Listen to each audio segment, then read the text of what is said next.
अस्सलाम वालेकुम।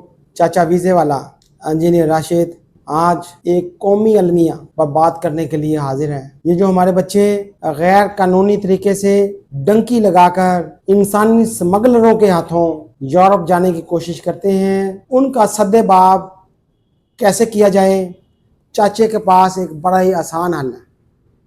वो अगर आप मेरी पूरी वीडियो देखेंगे, अगर कोई हुकूमती अहदेदार के पास मेरी ये वीडियो पहुंचती है, इंशाल्लाह उसका काम आसान हो जाएगा। ये पिछले दिनों यूनान में एक कश्ती उल्टी, उसमें एक 13 साल बच्चा जो सियालकोट से ताल्लुक़ रखता था वो भी डूब गया। टोटल कुछ 47 के करीब अमवात हुई उस एक कश्ती में, पाकिस्तानियों की सिर्फ, इसके अलावा और नेशनलिटीज़ भी होंगी। 2023 में एक कश्ती उल्टी, उसमें 262 पाकिस्तानी अपनी जान से हाथ धो बैठे। ये क्या है?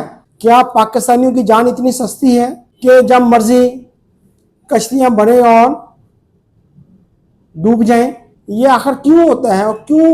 और फिर बाद में इनके लवाहिकीन परेशान होते हैं और फिर हुकूमत से इल्तिजाएं करते हैं कि आप हमें इनकी लाशें वापस लाने दें, ला के दें, हम इनकी मैतों को दफना दें। और मेरे भाई, जब आपने यहाँ से भेजा उस वक़्त आपने हुकूमत की बातें मानी, जो कानून पाकिस्तान का था उसको माना, दुनिया के कानूनों को माना कि आप गैर कानूनी तरीके से बाहर नहीं जाएं, डंकी ना लगाएं। दुनिया में तमाशा बना दिया आप लोगों ने पाकिस्तान को। पाकिस्तानी का नाम देखते हैं सबसे पहले उनके ज़हन में ये आता है कि ये भी डंकी लगा के आया है। अपने अंदर वो साफ क्यों पैदा नहीं करते, उसके लिए मेहनत क्यों नहीं करते कि आप जायज तरीके से बाहर जा सकें? और फिर कहते जुल्म हो गया। जुल्म, सबसे ज्यादा जुल्म उन बच्चों पे वो लोग करते हैं जो उनको पैसे देते हैं, 30-30 लाख, 40-40 लाख उनको देते हैं जाने के लिए, एजेंटों को देने के लिए। एक हल है, जो बच्चा गैर कानूनी तरीके से जाए उसके फिनांसर को, उसके वालिदैन हैं, उनके चाचे हैं, उनके मामे हैं, उनको गिरफ्तार कर लिया जाए और अमदे कत्ल की साजिश में उनको अंदर कर दिया जाए कि उनकी मौत, उनको मारने के लिए उन्होंने फिनांस किया उसको। इनको नहीं पता कितना खतरनाक रास्ते हैं।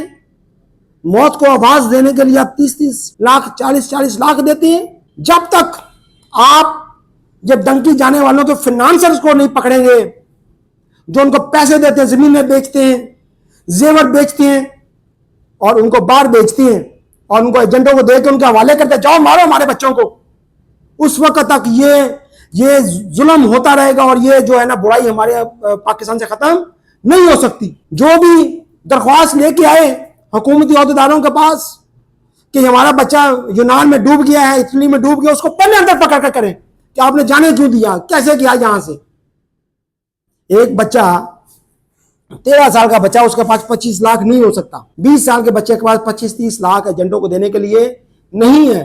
कौन देता है? उसकी मौत का बंदोबस्त कौन करता है? जो करता है उसको अंदर कर दे। खुदा की लिए कसम, ये बुराई खत्म हो जाएगी। ये हड हरामियां ना यहाँ पे काम सीखते हैं, ना और फिर कहते हैं यूरोप जाना है। और भाई यहाँ पे तालीम हासिल करो, उनके स्किल्स जो उनको बंदे चाहिए उस हिसाब से स्किल हासिल करो, चले जाओ। मेहनत नहीं करनी, डंकी लगानी है। मुल्क का खाना खराब कर दिया ये इज्जत का। ओके बेटा, अल्लाह हाफिज।